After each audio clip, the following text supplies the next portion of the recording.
sesi kali ini kita akan membahas mengenai pendahuluan dan sejarah pasar modal, terus fungsi dan manfaatnya, struktur pasar modal, perbedaan pasar modal dan pasar lainnya.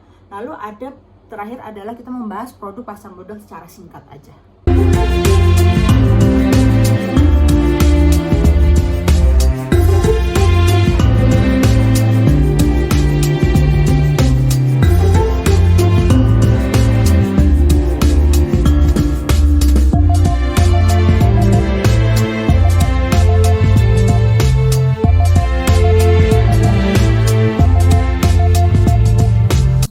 Pasar modal. Jadi yang tertinggi itu ada OJK. Di bawahnya OJK itu, jadi OJK dibantu oleh Self Regulatory Organization atau SRO yang terdiri dari BEI, KPEI, dan KSEI. Di level 2 ya, kita sebutnya level 1, 2, 3, itu ada SRO. SRO kalau BEI itu dia mengatur, menyelenggarakan, dan menetapkan aturan perdagangan bursa saham Indonesia. Lalu ada KPEI, itu dia penyedia jasa clearing dan penjaminan penyelesaian transaksi bursa efek agar berjalan teratur, adil, dan efisien. Lalu SRO yang terakhir itu ada KSEI, ini dia kustodian. Jadi kustodian itu terdiri dari bank-bank kustodian. Nanti aku jelasin juga apa sih bank kustodian itu dan bedanya dengan bank-bank lainnya. Yang ketiga itu ada lembaga dan profesi penunjang.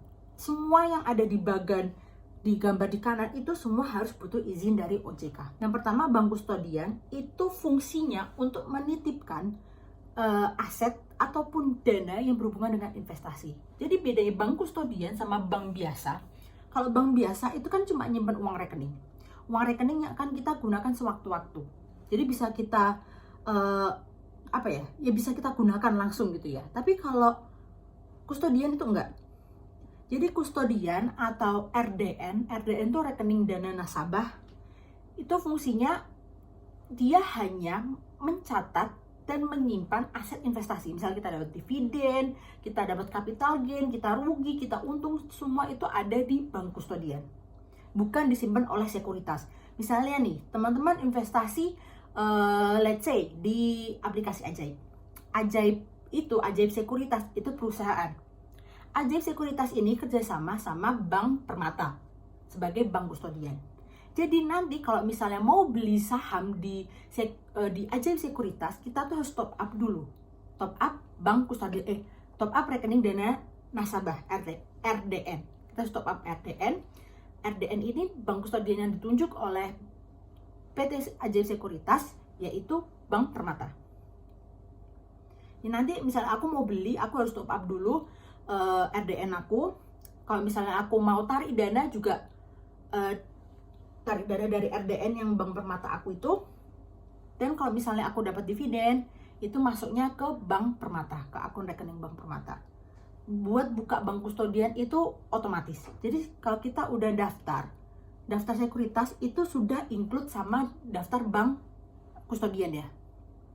Jadi kamu nggak perlu kayak misalnya nih aku daftar di Bibit tapi aku belum punya RDN, apakah aku harus ke BCA dulu buat buka RDN? Itu enggak.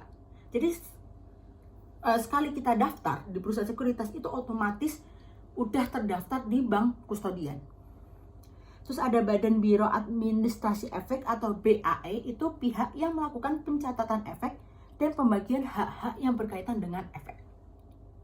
Terus ada Wali Amanat, itu yang mewakilkan kepentingan pemegang efek yang bersifat utang. Lalu ada pemeringkat efek yang melakukan rating atau pemeringkat efek. Ini rating itu biasanya ada di obligasi atau surat utang. Lalu yang profesinya itu ada notaris. Kalau misalnya teman-teman ingin berkarir di dunia pasar modal, ini bisa nih dicatat ya. Yang pertama ada notaris, melakukan pencatatan dan pembuatan akte perusahaan. Lalu ada konsultan hukum yang memberikan pendapat hukum kepada pihak lain. Terus ada penilai perusahaan, itu menilai kelayakan perusahaan untuk IPO atau tidak. Terus ada akuntan publik atau bisa disebut internal audit, itu ya fungsinya untuk mengaudit laporan keuangan. Ada sekretaris perusahaan, mengkomunikasikan kegiatan di perusahaan ke publik. Dan yang terakhir itu ada investor relation, yaitu menyampaikan kondisi perusahaan ke publik. Ini lebih banyak ke hubungannya ke media. Lalu selain pasar modal itu teman-teman juga harus tahu yang namanya pasar uang. Tujuannya jelas berbeda antara tujuan pasar uang dan pasar modal. Pokoknya kalau pasar modal itu tuh semua bisa masuk, tapi kalau pasar uang tuh hanya orang-orang tertentu. Hanya kalangan tertentu. Kita yang sebagai investor retail atau investor kecil itu nggak bisa yang namanya masuk pasar uang. Karena di pasar uang itu transaksinya besar. Kita mungkin bisa masuk, tapi minimal mungkin kita harus punya duit mungkin minimal 5 miliar, 10 miliar. Makanya investor retail tuh jarang banget dia masuk sana.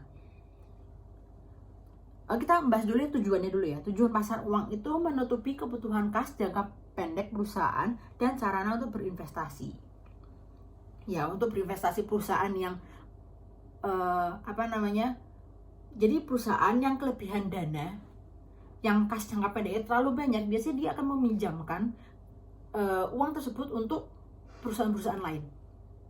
Ya karena dia pinjemin perusahaan lain, kan dia harus kayak mereka harus untung dong, kayak oke, aku akan minjemin kamu, tapi aku pingin bunganya 10% nih. Yaitu, jadi sarana untuk berinvestasi bagi perusahaan yang kelebihan dana. Ini kita langsung aja bahas ke perbedaan antara pasar uang dan pasar modal. Pasar modal itu disarankan itu untuk jangka waktu panjang, lebih dari 5 tahun. Sedangkan pasar uang itu pendek. Seperti tujuan pasar uang kan menutupi kebutuhan kas jangka pendek. Jangka pendek itu kurang dari 1 tahun. Terus return yang didapatkan, kalau dari pasar uang itu dia bunga. Tapi kalau dari pasar modal itu bisa dari capital gain ataupun dividen.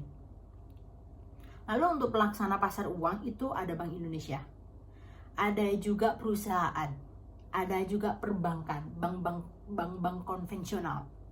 Kayak Bank BCA, Bank Mandiri, Bank BRI, dan lain-lain.